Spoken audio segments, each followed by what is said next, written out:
Israel একটি ভুয়া রাষ্ট্র, যেটা গঠন করা হয়েছে অন্যায়, হত্যা আর দখলের মাধ্যমে। শুধু জমি নয়, তারা দখল করেছে ইতিহাস, ধর্ম, এমনকি মানবতার বিবেক। আর এই অন্যায়ের পিছনে সবচেয়ে বড় ছায়া হচ্ছে আমেরিকা। ফিলিস্তিনে বোমা পড়ে আর অর্থ যায় আমেরিকার তহবিল থেকে। তারা শান্তির কথা বলে আর অস্ত্র পাঠায় জালিমদের হাতে। এই হচ্ছে মানবাধিকারের রক্ষক এর আসল চেহারা।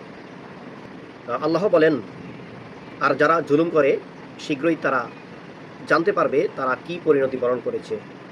সূরা আশুরা আয়াত নম্বর 227। তো আমাদের দায়িত্ব কি? আমাদের দায়িত্ব হচ্ছে মজলুমদের পাশে দাঁড়ানো, জালিমদের বিরুদ্ধে আওয়াজ তোলা, দোয়া করা এবং সচেতনতা সৃষ্টি করা, চারদিকে সচেতনতা ছড়িয়ে দেওয়া। আজ যদি আমরা চুপ থাকি, কাল হয়তো আমাদের দিকেই তীর আসবে।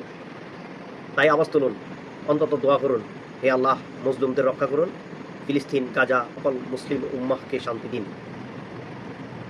জালিমদের হেদায়েত দিন। আর যদি তারা হেদায়েতের পথে না আসে, তবে আপনি তাদেরকে ধ্বংস করুন। মনে রাখবেন, ইসলাম শুধু নামাজের ধর্ম নয়, ইসলাম মজলুমদের পাশে দাঁড়ানোর নাম। যারা চুপ থাকে তারা জালিমদের পক্ষেই অবস্থান নেয়।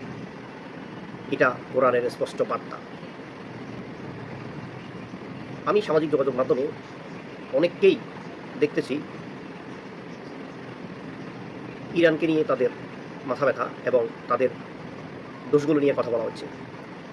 আপনি চিন্তা করুন, ফিলিস্তিন শেষ করার পর যদি দেশটাকে শেষ করে দেওয়া হয়, তখন কি আমেরিকা এবং ইসরায়েল তারা কি হাত গুটে বসে থাকবে? না, তারা একে একে সকল দেশেই তারা আক্রমণ চালাবে এবং একসময় আমরাও ধ্বংস হয়ে যেতে পারি। তাই বিবেককে প্রশ্ন করুন, সামাজিক যোগাযোগ মাধ্যমে অহেতুক কোনো বিভ্রান্তি ছড়াবেন না। আসসালামু আলাইকুম।